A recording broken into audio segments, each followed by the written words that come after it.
wife should work in a fast food or retail job. Not to improve their work ethic or anything, but so that everyone knows what it's like to have that kind of job. They wouldn't work in fast food their whole life, maybe just like for 6 months, just so they get a feel for it. So with that, let's talk about the time when I worked in fast food. I used to work at a very small local sandwich shop. I don't know if any of you guys heard of it. It's called Sooabway.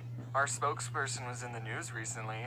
I don't know if you guys look at the news. Did you hear he got beat up in jail? I kind of want to meet the person who beat up Jared more than Jared. Not in person. We wouldn't meet in person, obviously. But like, he would be behind bars, and I would just look at the guy who beat up my spokesperson. How many people get to say that they beat up a fast food icon who is also a pedophile? Only one, and it's that guy. Okay, but seriously guys, working at Subway was probably one of the most easiest jobs out there. I don't know why I'm about to complain about it to you guys. We got free cookies. And you know the comic with the Subways in Hell? I was actually working at Subway when I made that comic. I just think it adds sort of a little bit of value to it. You see, the owners, who are husband and wife, can you believe it, of the Subway I worked at owned 2 stores. One of the Subway stores was in a Walmart on an Indian reservation, because we have those in Arizona, and the other Subway was the Subway I worked at. And since the Walmart store was always busy, the owners would spend 99% of their time at that store. So I didn't really have a boss most of the time. On the off chance the owners did show up, they would just pick up some food and then they would make sure I was making sandwiches the right way. And every time I made a sandwich in front of them, they would always find something wrong with it, without fail. You put on too many olives. Do you know, according to the Subway formula, you're only supposed to put on 8 olives on a foot long? 8! One for every other bite. That's just ridiculous. Can you imagine someone just counting out 8 olives? Nobody does that. I usually worked the closing shift, and at the end of the night, we would turn the alarm and we have 60 seconds to get out of the store. But one time I had the opening shift, so I unlocked the door to get in with my key, and the alarm went beep, beep, meaning I had 60 seconds to turn it off. No big deal, right? I've turned the alarm on all the time when I was closing. So I go to the little control panel, and I type in the code, and nothing happens. The beeping is still there, and the clock is still ticking down. So I go, okay, I'm going to press each button very carefully. I'm going to make sure each button makes a beep when I press it. Beep, beep, beep. Nothing still happens. So I go, okay, I'm going to make sure to press each button very carefully. And I start thinking, did they change the passcode without telling me? Well, this is the only passcode I know, so we're just going to try it again. And I press each button very carefully.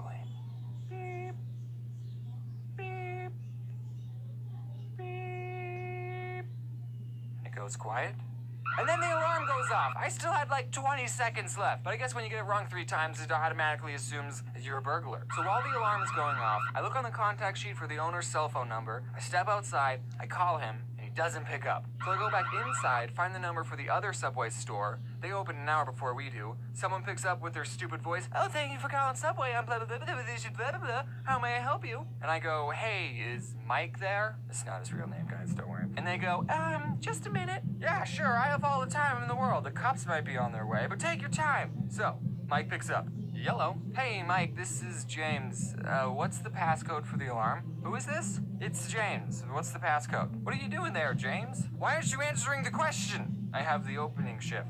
"Is the alarm going off?" "Yeah, no one told me the new code." "Yeah, we changed it. It's the last 4 digits of your social security number." "Oh, okay, thanks, Mike." I don't know my social security number. So I finally get the alarm off. No one showed up, thankfully. Which I actually don't know if that's a good thing or not, now that I say it out loud. We did have a store manager who would make the schedule and sometimes tell us, "Hey, can you guys do a better job at your job?" But other than that, she was cool. She watches my videos, and so do her little brothers. They're big fans. Shout out to Ivan and Andy. Those are the brothers. So get this, at Subway, you only work with one other person. Just you and them in an empty Subway for 5 hours. I mean, we weren't empty all the time, okay? And when you're not making sandwiches, you have other stuff to do, like stocking the chips, or we had stuff to do. But okay, we did watch a lot of Netflix and do homework, so I mean, that other person you worked with would make or break your entire shift. It wasn't the annoying customers. I kind of got used to annoying customers. So I worked with a lot of crappy people. And I also worked with a lot of people who I would probably never become friends with except in a work setting. You see, you gotta understand the type of people who got jobs at Subway. Potheads. Most of them are potheads. And some of them are really cool. I'm just going to go over a couple of the characters that I worked with. There was Tyler. I freaking love this guy. He smoked a lot of weed. He actually taught me what vaping was, and he got me into Clash of Clans. I actually mentioned him and his girlfriend in my riddles video. I don't know if I ever told him that. And of course, I have to mention Corey. He was cool. We watched How to Get Away with Murder on Netflix, and I've also hung out with him outside of work. What him and Tyler had in common is that they would actually do their job, which you gotta appreciate. Then there was this guy, and get this, who was also named Jared, and he was fat. I know, right? He's like Jared before. He loved marble, and that's like the only thing he would talk about. I can say these things. He doesn't watch my videos. There was Sarah. She was cool. She made me a bread bowl. And her boyfriend, Jay, he talked about chakras and third eyes. He was interesting. And also, there's Anthony. He's cool. What's up, Anthony? For the 100,000 sprinkles video, I actually went back to Sooabway to use their scale because I knew they had one. And we counted 500 sprinkles again just to be more accurate for the 100,000. And Anthony helped me count instead of working. I mean, at least he got paid minimum wage for it. So 2 more stories before I go.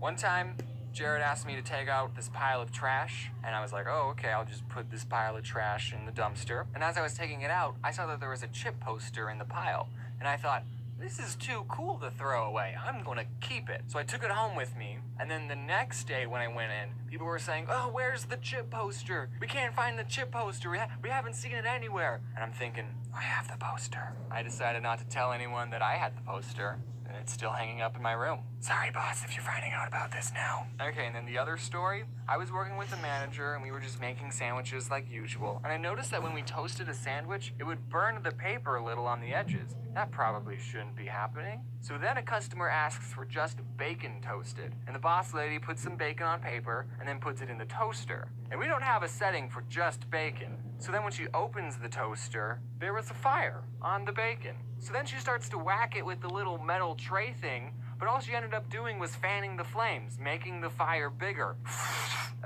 You got this, right? Then I went in the back and I got the fire extinguisher and I actually used it. I single-handedly saved that Sooabway.